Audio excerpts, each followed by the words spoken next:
इंदापूर तालुक्याचं ठिकाण असलेल्या इंदापूर शहरातील पोलीस स्टेशनमध्ये कार्यरत असलेल्या विष्णू केमदारने या पोलीस कर्मचाऱ्यांना अचानक काही न सांगता केवळ एक चिठ्ठी घरात ठेवत बेपत्ता झालाय। या संदर्भात त्यांच्या पत्नीने पती बेपत्ता झाल्याची तक्रार पोलीस स्टेशनमध्ये नोंदवलेली आहे।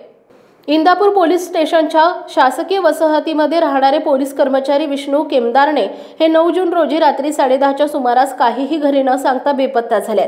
शहर परिसरात त्यांची पत्नी प्रियंका यांनी आपल्या पतीची शोधाशोध केली, मात्र ते अद्यापपर्यंत सापडले नाहीत। त्यामुळे त्यांनी इंदापूर पोलिसात खबर दिलेली आहे। प्रियंका केमदारने यांनी पत्रकारांसमोर येऊन खळबळजनक माहिती दिली आहे। या माहितीमध्ये प्रमुख इंदापूर पोलीस स्टेशनच्या वरिष्ठ अधिकाऱ्यांवर प्रियंका यांनी आरोप केलाय। माझे पती वरिष्ठ पोलीस अधिकारी आणि कर्मचाऱ्यांच्या त्रासाला वैतागून बेपत्ता झालेत, ते माघारी आले नाहीत, तर पोलीस स्टेशन समोर आत्मदहन करणार असल्याचा इशारा प्रियंका यांनी दिलाय। या संदर्भात मात्र इंदापूर पोलीस स्टेशनचे प्रमुख अधिकाऱ्यांनी स्पष्टीकरण अद्यापही दिलेलं नाही।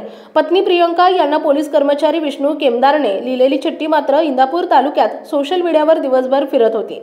या चिठ्ठीमध्ये वरिष्ठ पोलीस अधिकाऱ्यांवर गंभीर आरोप केल्याचं दिसत आहे।